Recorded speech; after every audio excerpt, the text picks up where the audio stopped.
Hello everyone, welcome back my channel. Playboy founder Hugh Hefner battled Elvis Presley's co-star over nude pics. Son.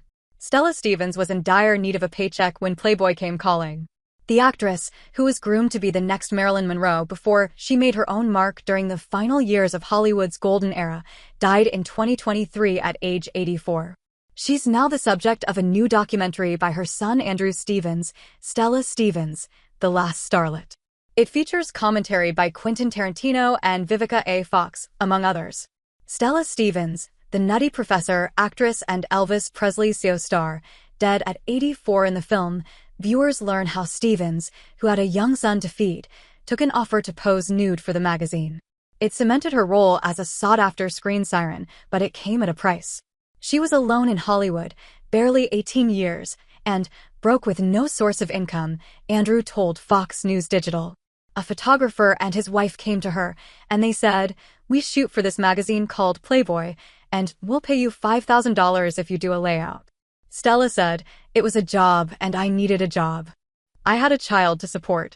I was a single person living in LA, and I didn't know anyone. So I took the work." Before stripping down, Stevens was discovered at a department store in Memphis. She was flown to Hollywood for a screen test and then signed a 3-year contract with 20th Century Fox. While Stevens filmed 3 movies in 6 months, she was dropped by the studio over a work card technicality. Despite the $5,000 offer, Stevens said Playboy founder Hugh Hefner told her after the racy shoot that he would only pay her half. To earn the rest, she had to work as a hostess at one of his clubs. She's quoted as saying, "I told him to shove it, I will not," said Andrew. Stevens signed a new contract with Paramount. She scored a co-starring role in Lil Abner as Appassionata Von Climax. She was determined to get her photos back before they went to print. She called Hugh Hefner and said, "I have this big Hollywood movie now. Please don't publish the photos." "I'll buy them back from you," said Andrew. He said, "Oh no, you have a contract. We're using them." So, Playboy exploited Lil Abner, which takes place in a mythical place called Dogpatch. They titled her photos Dogpatch Playmate. Watch. 60s star Stella Stevens tried to buy back Playboy pics from Hugh Hefner. Son, the irony is, after being dropped from 20th Century Fox, she won a Golden Globe as Best Newcomer of the Year in 1960 when Marilyn also won a Golden Globe for Best Actress, Andrews shared. And Marilyn won, for the studio that had just dropped My Mother's contract. Stevens felt that being a sex symbol was a double-edged sword, said Andrew. On one hand, she appreciated that she got more attention in the Hollywood community, he explained. Everyone wanted to meet her. But the old Hollywood studio system at that time was a very male-dominated, misogynistic community, and the casting couch was very real. And as film critic, Leonard Maltin is quoted as saying, "In the film, there was a whole town run by early-day Harvey Weinsteins.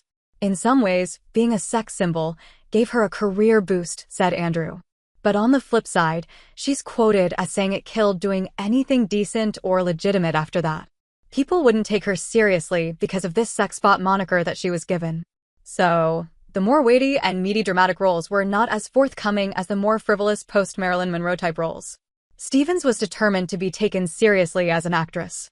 According to the documentary, Stevens had zero desire to appear alongside Elvis Presley in 1962's Girls, Girls, Girls. The studio was pushing her to do it, Andrew explained. At the time, very few actors had any say over what the studio assigned them to do.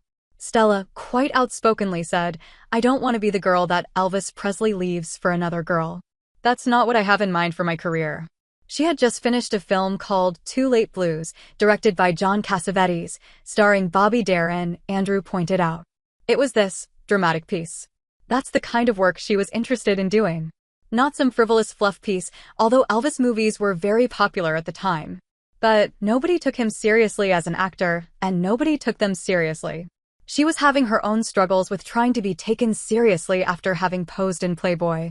While Stevens had great respect for Presley, she urged the studio not to cast her in the film. Stevens only agreed to do it after she was promised to play opposite Montgomery Clift in her next movie. It never happened. Stevens detested the Presley flick and could never bring herself to watch it. There was one person who believed in Stevens' talent, Jerry Lewis. The comic chose her to play his love interest in 1963's The Nutty Professor. Stella and Jerry Lewis loved each other, said Andrew. They had such a